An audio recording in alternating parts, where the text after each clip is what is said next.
Thanks for watching. Don't forget to like, comment, share and subscribe to.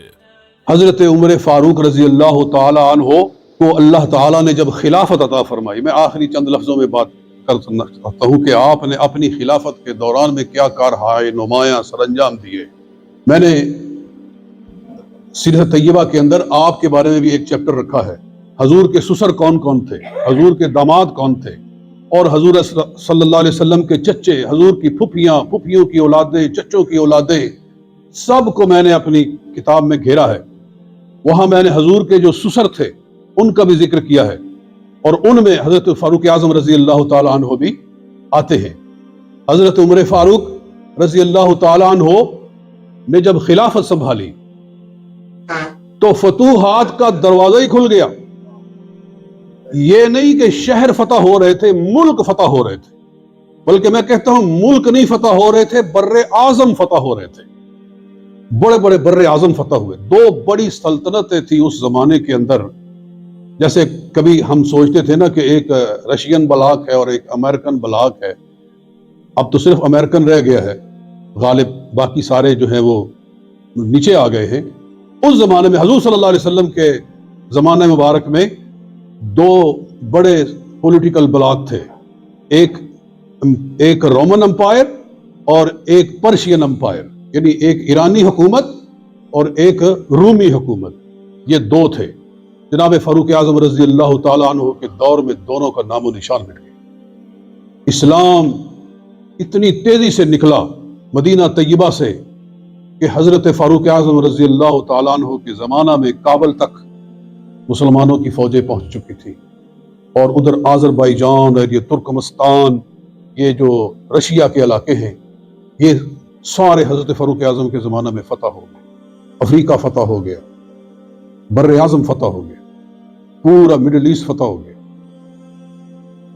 اعلیٰ حضرت فاضل بریلوی رحمۃ اللہ تعالی علیہ فرماتے ہیں کہ میں نے اپنے مطالعہ سے یہ دیکھا ہے کہ 1036 شہر ما مضافات فتح ہوئے حضرت عمر فاروق کے زمانہ میں۔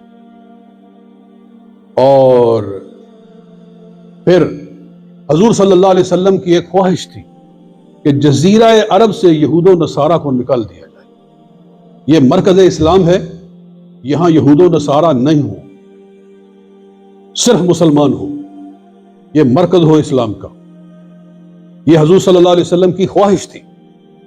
اور جب حضور علیہ السلام کا وقت وصال آیا، حضرت ابو عبیدہ بن جراح جو عشرہ مبشرہ میں سے ہیں، وہ کہتے ہیں نبی اکرم صلی اللہ علیہ وسلم نے جو آخری کلام فرمایا وصال کے وقت، وہ یہ تھا کہ اخرجوا یہودا والنصارى من جزیرۃ العرب، یہود و نصارہ کو جزیرہ عرب سے نکال دو، یہود و نصارہ کو جزیرہ عرب سے نکال دو۔ یہ سنن بہقی کی حدیث ہے۔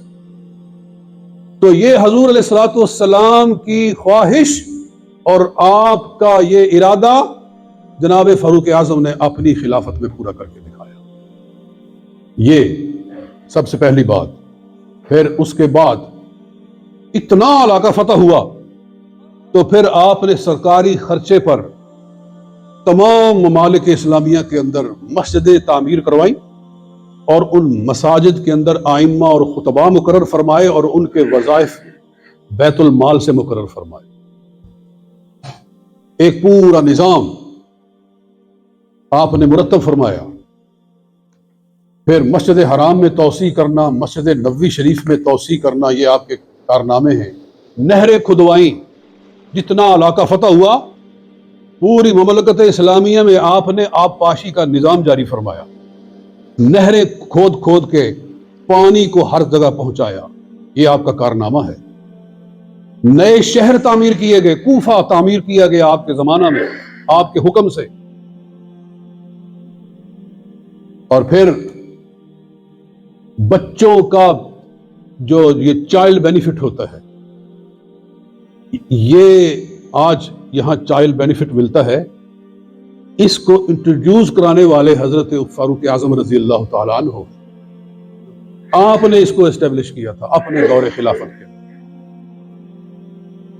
میں نے لکھا ہے البدایہ والنہایہ کے حوالے سے کہ ایک رات حضرت عبد الرحمن بن عوف آپ کے ساتھ تھے، اور آپ رات کو مدینہ شریف کا وہ گردش کر رہے تھے تو ایک بچے کے رونے کی آواز آئی. معلوم ہوا کہ اس کی ماں بچے کا دودھ جلد چھڑانا چاہتی ہے تاکہ اس کا وظیفہ لگے. پہلے یہ تھا کہ بچہ جب تک دودھ پیتا ہے تب تک وظیفہ نہیں ہے، جب بچہ دودھ چھوڑ دے تو اس کا وظیفہ لگے گا. آپ نے فرمایا کہ یہ اس کو اس لیے جلد چھڑانا چاہتی ہے تاکہ وظیفہ لگے. آپ نے فجر کی نماز کے بعد ہی اعلان فرمایا کہ بچے کے پیدا ہوتے ہی اس کا وظیفہ شروع ہو جائے گا. جی. پھر بیت المال کا قیام آپ نے فرمایا. پہلے باقاعدہ بیت المال نہیں تھا. رسول پاک صلی اللہ علیہ وسلم کے زمانہ میں، حضرت ابوبکر صدیق کے زمانہ میں کوئی باقاعدہ بیت المال نہیں تھا. چونکہ آپ کے دور میں اتنی فتوحات ہوئی اور اتنا مال غنیمت آ رہا تھا تو اس کو سنبھالنے کے لیے پھر باقاعدہ بیت المال رکھا گیا، اور پھر اس میں سے وظائف مقرر کیے گئے اماموں کے، خطیبوں کے اور صحابہ کرام کے، اہل بیت کے، حضور صلی اللہ علیہ وسلم کے جو قریبی عزیز ہیں ان کے، اور تمام صحابہ کے وظیفے مقرر کیے گئے، مہاجروں کے، انصاریوں کے، ہر کسی کو وظیفہ ملتا تھا. اس لیے کہ ان کی وجہ سے اسلام پھیلا ہے، ان کی وجہ سے اسلام دور دور تک پہنچا ہے. تو جو لوگ بھی حضور علیہ السلام کے زمانہ میں حضور کے ساتھی تھے، صحابی ہونے کی وجہ سے اور اہل بیت ہونے کی وجہ سے ان کے وظیفے مقرر کیے گئے. اس پر لمبی گفتگو ہے کہ ایک مرتبہ جب یہ وظیفہ مقرر ہو رہا تھا، امام حسن اور امام حسین رضی اللہ تعالیٰ عنہ کا بھاری وظیفہ مقرر کیا گیا کہ ان کو سالانہ اتنا پیسہ بیت المال سے ملا کرے گا. تو آپ کے بیٹے عبداللہ بن عمر نے عرض کیا کہ امیر المومنین، میں تو تلوار کے ساتھ حضور صلی اللہ علیہ وسلم کے ساتھ جہاد کرتا تھا اور یہ تو اس وقت بچے تھے ماں کی گود میں، تو میرا وظیفہ ان سے بہت تھوڑا رکھا گیا، ان کا زیادہ رکھا گیا ہے. آپ نے فرمایا اور چپ ہو جا، تو ان جیسی اپنی ماں لے کر آ، ان جیسا اپنا باپ لے کر آ، ان جیسا اپنا نانا لے کر آ، پھر بات کر مجھ سے. ان کا نانا محمد مصطفیٰ ہے، ان کا باپ علی المرتضیٰ ہے اور ان کی ماں فاطمۃ الزہرا ہے. بھاری وظیفہ مقرر کیا، سب کے وظائف مقرر کیے. پولیس کا محکمہ قائم کیا. پولیس کا محکمہ پہلے نہیں تھا. یہ کس نے پیدا کیا، کس نے مقرر کیا؟ حضرت عمر بن خطاب رضی اللہ تعالیٰ عنہ. مسافر خانے بنوائے جگہ جگہ کہ لوگ سفر کرتے ہوئے وہاں ٹھہرے، آرام کرے، سکون کرے. یہ جو سروسز ہوتی ہے اس طرح کی آپ نے سروسز بنوائی، مسافر خانے بنوائے پوری مملکت اسلامیہ کے اندر. یہ کارنامے ہیں آپ کے. اچھا، بڑی خوبصورت بات، نماز تراویح با جماعت، تراویح کی نماز جماعت کے ساتھ، یہ کس نے شروع کی؟ حضرت فاروق اعظم رضی اللہ تعالیٰ عنہ. نبی اکرم صلی اللہ علیہ وسلم کے زمانے میں لوگ تراویح علیحدہ علیحدہ پڑھتے تھے. حضرت ابوبکر صدیق کے دور میں بھی لوگ تراویح علیحدہ علیحدہ پڑھتے تھے.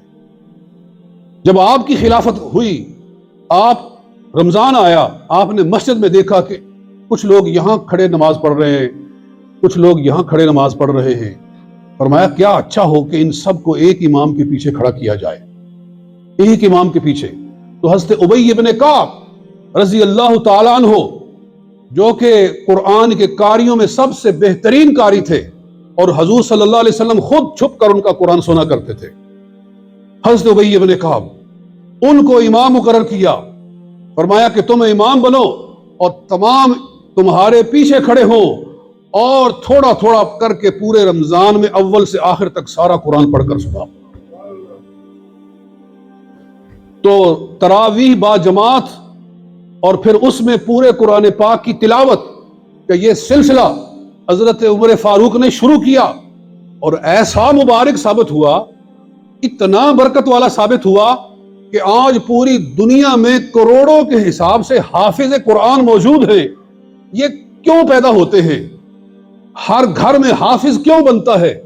یہ لاکھوں کروڑوں کی تعداد میں حفاظ یہ نماز تراویح کی برکت سے شروع ہوتے ہیں. کیونکہ خواہش ہوتی ہے کہ میں حافظ بن کر مصلی پہ کھڑے ہو کر سارا قرآن سناؤں، اور وہی حافظ رہتا ہے پکا کہ جو تراویح میں قرآن سنائے، اگر وہ پڑھ تو لے، قرآن حفظ تو کر لے، مگر مصلی پہ کھڑے ہونے کا اس کو موقع میسر نہ آئے تو اس کا قرآن مضبوط رہ سکتا نہیں ہے۔ یہ ہماری ساری زندگی کا تجربہ ہے۔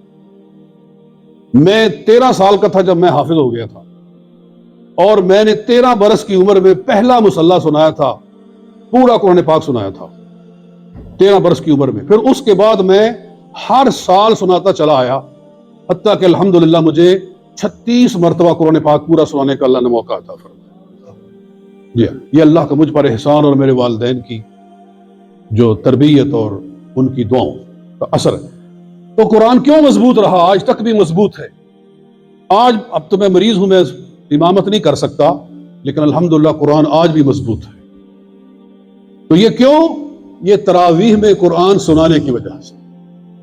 تو حضرت فاروق اعظم رضی اللہ تعالیٰ عنہ کا یہ بہت ہی بڑا کارنامہ ہے کہ آپ نے نماز تراویح با جماعت شروع کروائی اور اس میں قرآن پاک پورا سنانے کا سلسلہ شروع کروایا۔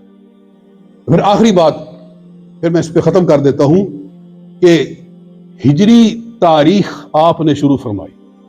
یہ جو سن ہجری ہوتا ہے، کیونکہ پہلے لوگ مختلف طریقوں سے سن مقرر کرتے تھے، یہ انگلش کیلنڈر بھی ہے، یہ جنوری فروری وغیرہ، اور یہ کہاں سے شروع ہوا ہے؟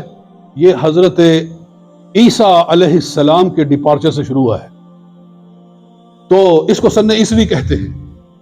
اس کے علاوہ بکرمی سن بھی ہے، اور بھی دنیا میں کئی طریقے ہیں تاریخ کے۔ آپ نے چاہا کہ مسلمانوں کا ایک اپنا سن ہونا چاہیے، ایک اپنی تاریخ ہونی چاہیے، ایک اپنا کیلنڈر ہونا چاہیے۔ تو یہ کیلنڈر کس نے کیا شروع؟ حضرت فاروق اعظم رضی اللہ تعالیٰ عنہ، اور اس کو حضور صلی اللہ علیہ وسلم کی ہجرت سے شروع کیا گیا۔ آج جو آپ کے مخالفین ہیں، معاذ اللہ آپ کو برا بھلا کہتے ہیں، اللہ تعالیٰ ان سب کو ہدایت عطا فرمائے۔ ان کا نام لینے کی ضرورت نہیں ہے، لیکن یہ بدبختی ہے کہ اسلام کے اتنے بڑے محسن کے بارے میں وہ اس طرح کے گندے الفاظ بولتے ہیں، لیکن تاریخ لکھنے پر آئیں تو وہی لکھتے ہیں جو فاروق اعظم نے جاری کی ہوئی ہے۔ تو یہ ہیں آپ کے کارنامے۔ اللہ تعالیٰ ہماری طرف سے ان کے درجات کو مزید بلند فرمائے اور روز قیامت ہمیں ان کی شفاعت عطا فرمائے۔